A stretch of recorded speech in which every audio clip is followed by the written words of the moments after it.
अपने YouTube channel vision coaching class में स्वागत करता हूं। तो दोस्तों आज हमें सीखना है एनसीईआरटी क्लास 11 फिजिक्स का फर्स्ट चैप्टर, जिसमें हम पढ़ने जा रहे हैं एरर्स कैसे आते हैं। देखो हम आपको बता दें, कोई भी आज तक ऐसा हमारे पास आइडियल मशीन नहीं बना है या आइडियल कोई ऐसा मेजरमेंट नहीं है जो किसी भी चीज को माप सके, एकदम करेक्ट एक्यूरेट माप सके। कुछ ना कुछ एरर्स आ जाते हैं। तो सबसे पहले हम पढ़ेंगे एरर्स क्या होता है। सबसे पहले तो देखो एरर्स की डेफिनेशन क्या है, यहाँ पर ध्यान दो। Errors is the amount of uncertainty in measurement of the magnitude of a physical quantity. यानी जब हम किसी फिजिकल क्वांटिटी को मापते हैं तो उसके मापने में जो अनसर्टेनिटी आती है, जो अनिश्चितता आती है, उसी को हम क्या कहते हैं बेटा, एरर कहते हैं। यहाँ पर ध्यान दो, एरर बराबर होता है मेजरमेंट वैल्यू और ट्रू वैल्यू। अब कहानी ट्रू वैल्यू की जरा समझो आप। मैंने कहा कि जी का मान, सपोज मैंने मान लिया जी का मान है 9.8 मीटर पर सेकंड स्क्वायर, ये इसकी ट्रू वैल्यू है, ये दी हुई है। अब आपने इसको लोलक की सहायता से मेजर करना शुरू किया, जैसे सरल लोलक में आपने लिया पेंडुलम की सहायता से उसको मेजर किया, तो हो सकता है आपकी ये जो जी की वैल्यू है ये 9.87 आ जाए, हो सकता है जी की वैल्यू 9.9 आ जाए, हो सकता है जी की वैल्यू 10 आ जाए। ये जब आप मेजर करोगे तो कई पॉसिबिलिटी है। तो वही कहा गया जो मेजर्ड वैल्यू होता है और जो ट्रू वैल्यू है उसमें से अगर इसको घटा दे तो हमारा एरर्स आ जाता है। क्या आ जाता है बेटा, एरर्स को कभी निगेटिव नहीं लिखते, ये मैग्नीट्यूड होता है। समझ गए इस बात को। अब ध्यान दो, हम टाइप्स ऑफ एरर की बात करेंगे। पहला एरर है इंस्ट्रूमेंटल एरर। मशीन जो तुम्हारी है जिसको आप यूज करो, तो अभी मैं बात करूं पुरानी में, जैसे चाइना वाले फोन की बात कर लो और जो सैमसंग की आईफोन की बात कर लो, तुम किसी भी फोन की। तो चाइना वाले फोन को अक्सर आपने देखा होगा कि उसको जब चार्ज करो तो बहुत हीट हो जाती है, या उससे बात करो तो बहुत जल्दी हीट हो जाता है। लेकिन जो आईफोन होता है वो हीट बहुत कम होता है।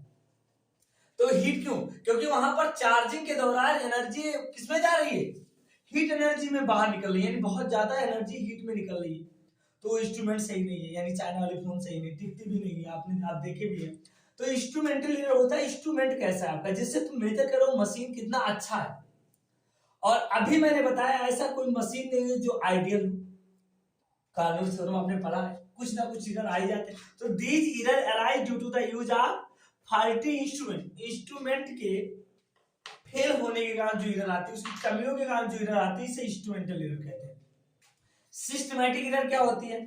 These errors arise due to the definite cause and takes place according to the some rule।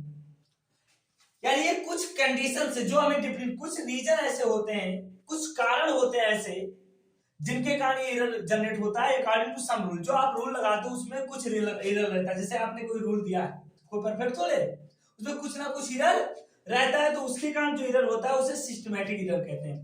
Random error, ये एरर बेटा कहीं से भी हो सकता है। इस एरर के बारे में हम कोई भी इस एरर को दूर नहीं कर सकता है। These errors are random and occurs irregularly।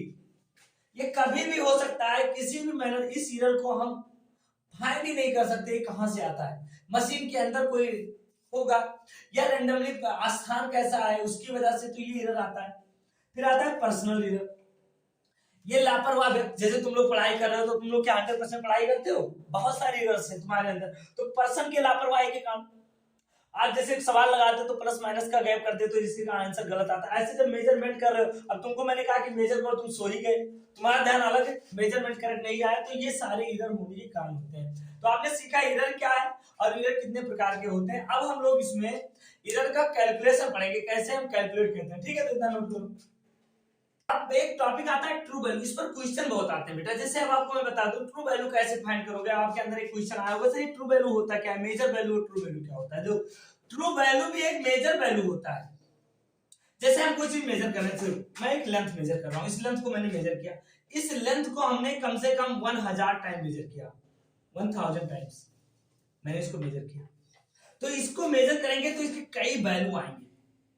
अगर हम उन सारे मेजर्ड वैल्यू को ऐड करके, जैसे 1000 आया प्लस 9009 ये आ जाएगा, ऐसे सारे वैल्यू आए। समझो, यहाँ इस बात को समझो, जितनी बार हमने मेजर किया है, जितनी बार हमने मेजर किया है उन वैल्यू को हम ऐड कर लें। यहाँ ध्यान दो, जितनी बार हमने मेजर किया उन वैल्यू के और उस नंबर से अगर डिवाइड करते हैं तो वही होता है हमारा ट्रू वैल्यू। क्या होता है? तो ट्रू वैल्यू क्या होता है बेटा? Average average measured value is called true value. क्या होता है बेटा? एवरेज मेजर्ड वैल्यू, जितना हम मेजर करते हैं उसे हम ट्रू वैल्यू कहते हैं। यानी ट्रू वैल्यू होता है, यहां पर देखो, average measured value is called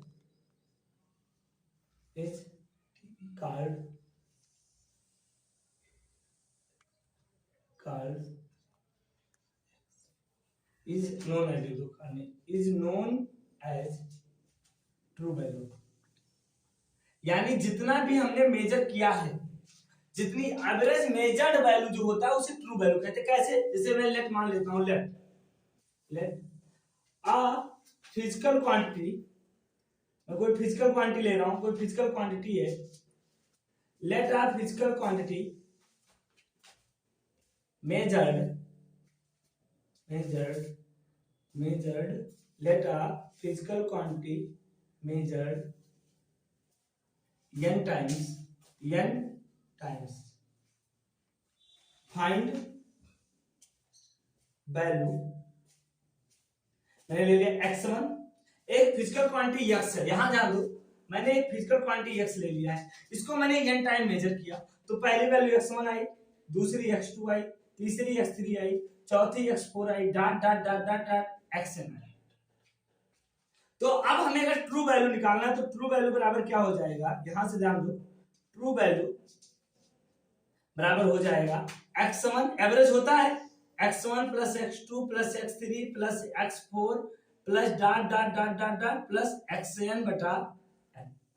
यानी अब आपको ये पता चल गया कि ट्रू वैल्यू कैसे फाइंड करते हैं। तो आपको बुक में ट्रू वैल्यू नहीं दिया रहेगा, तो ट्रू वैल्यू पहले आप निकालोगे, फिर आप क्या करोगे? एरर्स फाइंड करोगे। समझ गए ना? तो इतना नोट कर लो।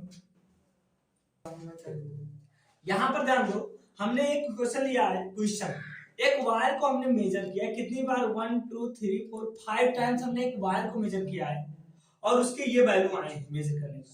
अब कह रहा है इसका ट्रू वैल्यू क्या होगा? तो यहां पर दो, पहली मेजर क्या है, गिवन क्या दिया है, यहां पर दे दो, गिवन दिया है, L1 बराबर दिया है 1.023 मीटर, L2 बराबर कितना दे दिया है 1.032 मीटर, L3 कितना मेजर करने पर आया है 1.034 मीटर। और ये कुछ ऐसा क्वेश्चन आया था, याद करो, IIT जेईई में क्वेश्चन आ चुका है, IIT जेईई में क्वेश्चन आ चुका है। L1 बराबर 1.023 मीटर, L2 बराबर 1.032 मीटर, L3 बराबर क्या है 1.04 मीटर, L4 बराबर क्या है बेटा 1.035 मीटर, कामा L5 बराबर आ गया है 1.040 मीटर। अब हमें मेजर्ड वैल्यू यानी true value, average measured value निकालना है, तो ट्रू वैल्यू बराबर क्या हो जाएगा?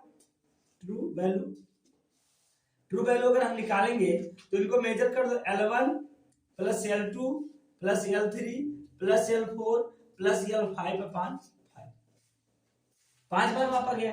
सारे वैल्यू को एक साथ लिखो, तो लिखोगे 1.023 प्लस 1.032 प्लस 1.034 प्लस 1.035 और प्लस 1.040 अपॉन 5।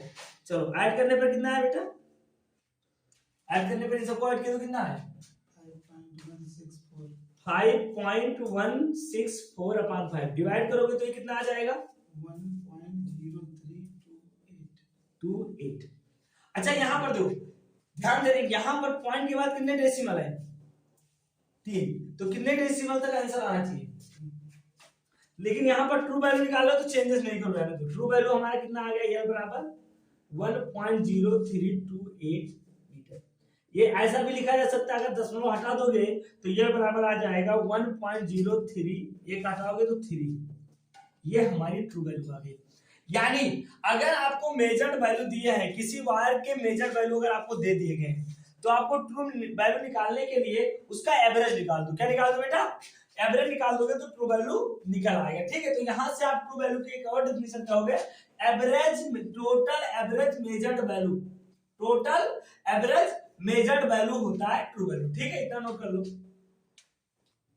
यहाँ जान तो बेटा एब्सोल्यूट एरर, पहला एरर हमारा एब्सोल्यूट एरर। ऐसे पूछता है क्वेश्चन में कि दे देगा कि एक लेंथ है वायर का, उसको इतनी बार मापा गया है, तो उसका ट्रू वैल्यू फाइंड करो और एवरेज एब्सोल्यूट एरर फाइंड करो।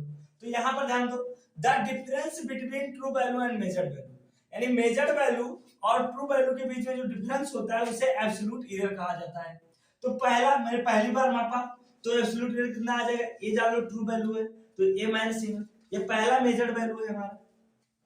सेकंड में मैंने माना delta a2 a minus A2, ये सेकंड मेजर्ड वैल्यू है। Delta a3 a minus A3, ऐसे n प्रकार मापेंगे तो a माइनस an क्या है, n टाइम्स का मेजर्ड वैल्यू है। अब हमें जो आंसर में लगाना है एवरेज एब्सोल्यूट वैल्यू लिखना है, तो एवरेज एब्सोल्यूट वैल्यू बराबर डेल्टा a बराबर हो जाएगा delta a1 plus delta a2 plus delta a3 plus delta an बटा n। ये हमारा आ गया एवरेज एब्सोल्यूट एरर। ठीक है, इतना नोट करो, फिर इस पर हम लोग सवाल करते हैं।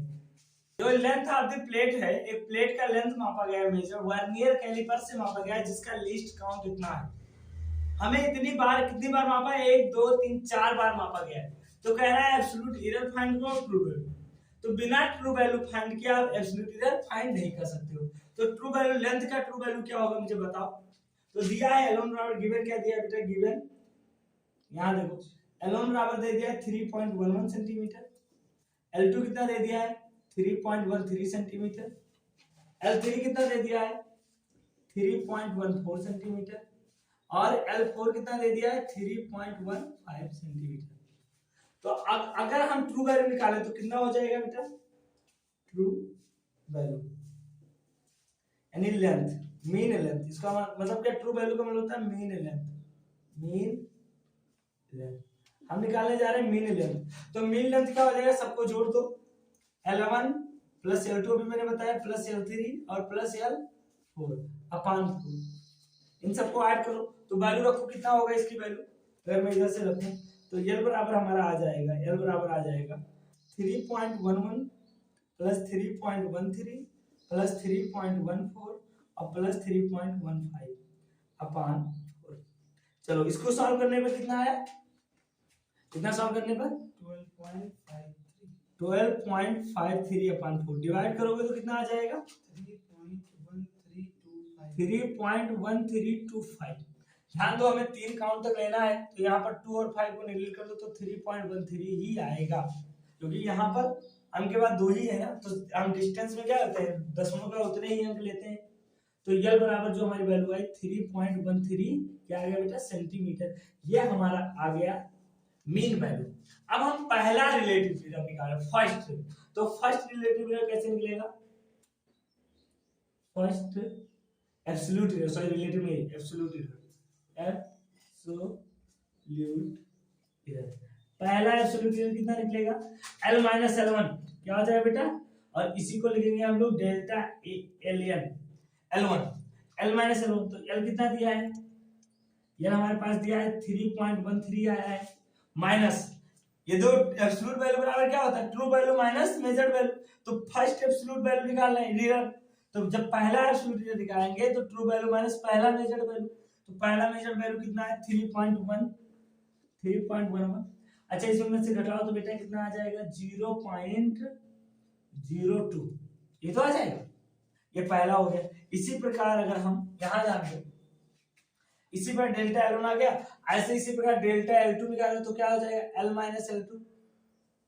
L की वैल्यू कितनी दी है 3.13, L2 की वैल्यू कितनी दी है बेटा, L2 की वैल्यू दिया है 3.33, 3.13 दिया है। तो इसको जब मापेंगे तो ये 0 आ जाएगा, यानी डेल्टा L2 बराबर आ जाएगा 0.00। फिर ऐसे डेल्टा L3 निकाल लो, तो L माइनस L3 होगा, L में से L3 को घटाएंगे तो L कितना दिया है 3.13 दिया है, माइनस 3.14 करोगे तो ये आ जाएगा 0.01, ये डेल्टा L3 आ गया। ऐसे इसी प्रकार डेल्टा L4 निकालो, तो डेल्टा L4 बराबर क्या हो जाएगा L माइनस L4। L की वैल्यू जानते हो 3.13 माइनस 3.15, तो 0.02 आ जाएगा, यह हमारा आएगा डेल्टा L4। अब हम मीन वैल्यू यानी टोटल एवरेज टोटल यानी एवरेज एब्सोल्यूट एरर क्या हो जाएगा, यानी मीन एब्सोल्यूट एरर कितना हो जाएगा, मीन वाला। हम यहां से डेल्टा यल निकालेंगे तो delta L1 plus delta L2 plus delta L3 plus delta L4 बटा 4। सबकी वैल्यू उठा के रख दो डेल्टा L की जगह पर। तो डेल्टा L1 कितना आया 0.2 प्लस 0.00 प्लस 0.01 और प्लस 0.02 बटा 4। तो 213 और 2 5 यानी आ जाएगा 0.05 बटा 4। अच्छा इसको डिवाइड करोगे तो कितना आ जाएगा 0.01 फिर क्या आ जाएगा 25 यानी 0.01 ही आएगा, यानी डेल्टा एल बराबर जो हमारा आ गया वो 0.01 आ गया। ये हमारा है। तो ये जो हमारा आया है बेटा ये एवरेज क्या है, मीन वैल्यू है, मीन एब्सोल्यूट वैल्यू। तो यहाँ ध्यान दो, एक बार फिर से समझ लो, लेंथ ऑफ द प्लेट दे दिया है और इसको हम वर्नियर कैलिपर से माप रहे हैं। तो हमारे 4 बार मैंने इस लेंथ को मापा तो 4 वैल्यू आई है। हमसे कह रहा है एब्सोल्यूट एरर और ट्रू वैल्यू फाइंड करो। तो सबसे पहले हम ट्रू वैल्यू फाइंड करने के लिए क्या करेंगे, टोटल मेजर्ड वैल्यू निकालेंगे। L1 मान लिया, इसको L2 मान लिया, इसको L3 मान लिया, इसको L4 मान लिया। तो मीन लेंथ यानी एब्सोल्यूट ट्रू वैल्यू, तो मीन लेंथ L बराबर क्या हो जाएगा L1 plus L2 plus L3 plus L4 बटा 4। हमने बताया ना जितने बार मापो उनको जोड़ के उतनी संख्या से भाग कर दो। तो यहाँ पर वो वैल्यू हमने रख दिया उठा, जब ऐड किया तो इतना आया, डिवाइड किया तो इतना आया, समझ गए ना। अब हमारा ट्रू वैल्यू आ गया। अब हमसे कह रहा है एब्सोल्यूट एरर फाइंड करना। तो फर्स्ट एब्सोल्यूट एरर निकालेंगे ट्रू वैल्यू माइनस पहला मेजर्ड वैल्यू, ये आ गया। सेकंड हमने निकाला true value minus second measured value. Third निकाला true value minus third measured value. Fourth निकाला तो फोर्थ वैल्यू माइनस और true value minus fourth measured value. ये हमारा डेल्टा L4 आ गया। अब हमसे कह रहा है मीन एब्सोल्यूट एरर क्या हो जाएगा, ये जितने भी एब्सोल्यूट एरर रहा है इनका मीन निकाल लो। Delta L1 plus delta L2 plus delta L3 plus delta L4 upon 4। यहाँ ध्यान देना, यहाँ जो वैल्यू हमारी आई है सॉल्व करने पर 0.0155 है। तो यहाँ पर एक चीज आपको मैंने पढ़ाया था राउंडिंग ऑफ रूट। तो यहाँ पर देखो एडिशन में हम लोग दशमलव के बाद जितने डिजिट होते हैं उतना ही लिखते हैं लेस। तो यहाँ पर सब में 0. दशमलव के बाद 2 ही है, तो आंसर में भी दशमलव के बाद 2 ही डिजिट आने चाहिए। और इसमें क्या आ रहे हैं 4 आ रहे हैं, तो हम 2 तो लिए, 2 वैल्यू 5 से छोटा है इसलिए इसको हटा देंगे, तो इसमें कुछ भी ऐड नहीं करना पड़ेगा। ठीक है, ये हमारा सेंटीमीटर में आ गया।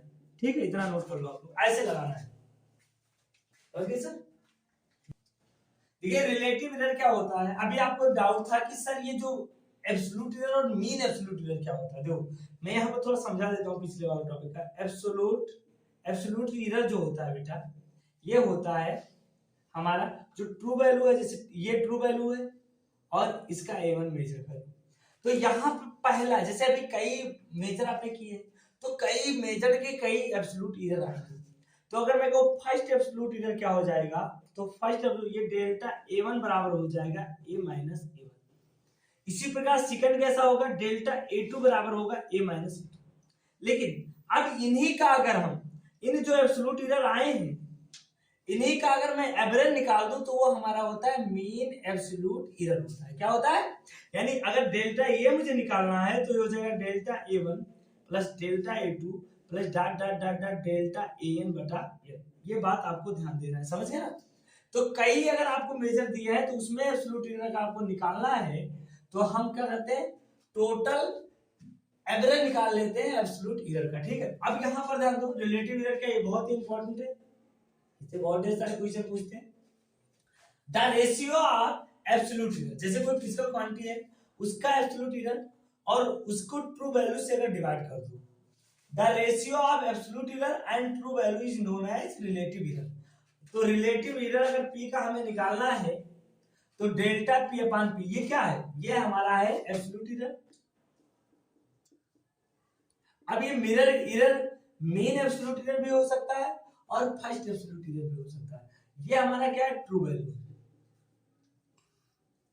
समझ गए, इसको नोट कर लो आप। तो डाउट नहीं ध्यान दो बेटा, जो ये डेल्टा P कैसे निकालते थे, डेल्टा P क्या होता है ट्रू वैल्यू और minus measure value.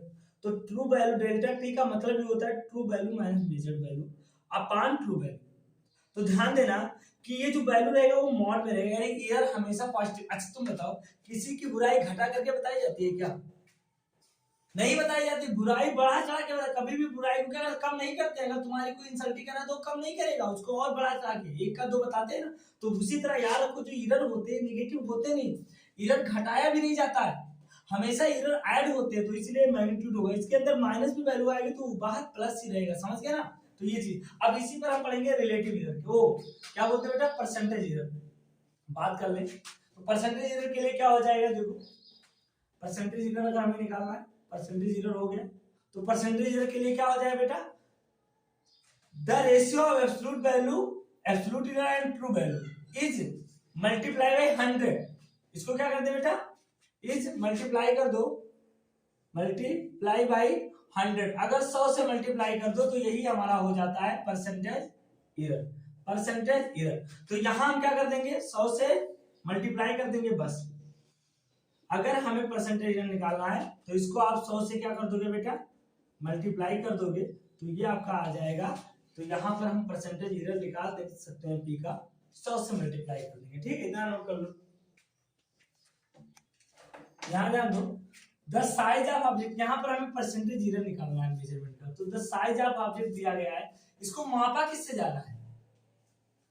Vernier caliper से। तो जिससे मापा जाता है उसी के लिस्ट काउंट को हम क्या कहते हैं बेटा? एब्सोल्यूट एरर कहते हैं। क्या कहते हैं? तो यहाँ पर देखो, पहले इसका आंसर अगर आप लगाओगे तो आंसर कैसे लगाओगे? देखो गिवन दिया है यल, जानो मान लिया यल दे दिया है 3.52 सेंटीमीटर। तो डेल्टा एल कितना हो जाएगा? यहाँ पर ध्यान दो, एक तो ट्रिक है, इसको पॉइंट के पहले का 0 करो, पॉइंट के बाद जो लास्ट वाली नंबर हो उसकी जगह पर 1 कर दिया करो, बस ये ट्रिक है। कि अगर आपको दे दिया है, यहाँ पर अगर दिया होता 3.532 दिया होता तो हम डेल्टा एल जान दो कितना लिखते? सपोज मान लो 0.001 लिखते। अगर यहाँ पर 3.5 ही लिखा होता तो डेल्टा एल लिखते 0.1। यानी पहले तो हम जहां जहां नंबर है वहां 0 लिख देंगे, लास्ट वाले डिजिट की जगह पर 1 लिख देंगे। अगर ऐसे सवाल आ रहे हैं तो डेल्टा एल निकालने का एक बढ़िया तरीका है। अब हमें लाना है परसेंटेज एरर, हम निकाले जा रहे हैं परसेंटेज एरर ऑफ यल।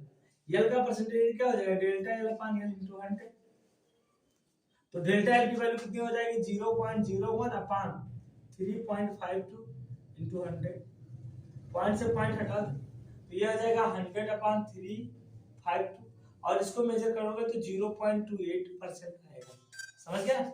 ऐसे इसमें देखो, ये तो ऊपर वाला ही सवाल है। इस सवाल में डेल्टा एल कितना होगा बताओ? तो एब्सोल्यूट वैल्यू कितना होगा इस सवाल में?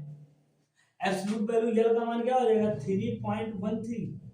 ये तो आया था जब हम लोगों ने वहां पर किया था इस सवाल को ऊपर, जब इसका एब्सोल्यूट वैल्यू निकाला था हमने, ट्रू वैल्यू हमने निकाला था, वही एब्सोल्यूट वैल्यू होता है। तो ट्रू वैल्यू हमारा डेल्टा एल बराबर आया था 3.13 सेंटीमीटर, इनको ऐड करके भाग करने पर। ठीक है, अब हमें कह रहा है वर्नियर कैलिपर से मापा जा रहा है इसे। तो वर्नियर कैलिपर्स का मेजरमेंट कितना होता है? Delta L. हम सबसे पहले डेल्टा एल निकालेंगे, तो डेल्टा एल जो हमारा आएगा 0.01 आएगा। ठीक है, ये तो हो गया डेल्टा एल। अब हमें इसका परसेंटेज एरर निकालना है, तो परसेंटेज एरर आप एल निकाल दो। तो percentage error of L, L का परसेंटेज एरर कितना हो जाएगा बेटा? Delta L upon L into 100। Delta L upon L into 100 होता है। ठीक है, तो यहां पर हम डेल्टा एल कितना हो जाएगा? 0.01। या तो इसको ऐसे नहीं निकालो, पहले तुम डेल्टा एल कितना आया था निकाल लो। डेल्टा एल कितना आया था उस सवाल में? इस फार्मूले में जब हम लोगों ने लगाया था डेल्टा एल बराबर कितना आया था? एक सेकंड, आपको डेल्टा एल बराबर कितना आया था बताओ? कितना आया था जब हमने लगाया था? डेल्टा एल बराबर कितना आया था? 0.01। और एक बात और बता दूं तुमको, यहाँ पे एक ट्रिक ध्यान दो, मार्कर भी नहीं चल रहा है। यहाँ पर आप ध्यान दो, यहाँ से आप एक और निकाल सकते हो। अगर ये ऐसे वैल्यू दिया हो और वर्नियर कैलिपर्स लिखा है तो 0.01 देखो इसका कितना होगा? 0.01, इसका 0.01, इसका 0.01, इसका 0.01, और इसको 4 से भाग करोगे जोड़ के तो 0.01 ही आएगा। ये ट्रिक है, याद रखना। आपको बिना सॉल्व करे आप बता सकते हो। ठीक है, अब हमें परसेंटेज, तो डेल्टा एल की वैल्यू कितनी है? 0.01 बटा कितना है? 3.14 इंटू 100, तो 100 अपॉन 313 है। इसको भाग करोगे तो कितना आ जाएगा? 0.319। यानी इसको भाग करने पर जो हमारा आ जाएगा 0.319, 9%। तो इसको लिख सकते 0.32%। ठीक है, यही हमारा परसेंटेज एरर है, ऐसे लगाना है, नोट कर लो।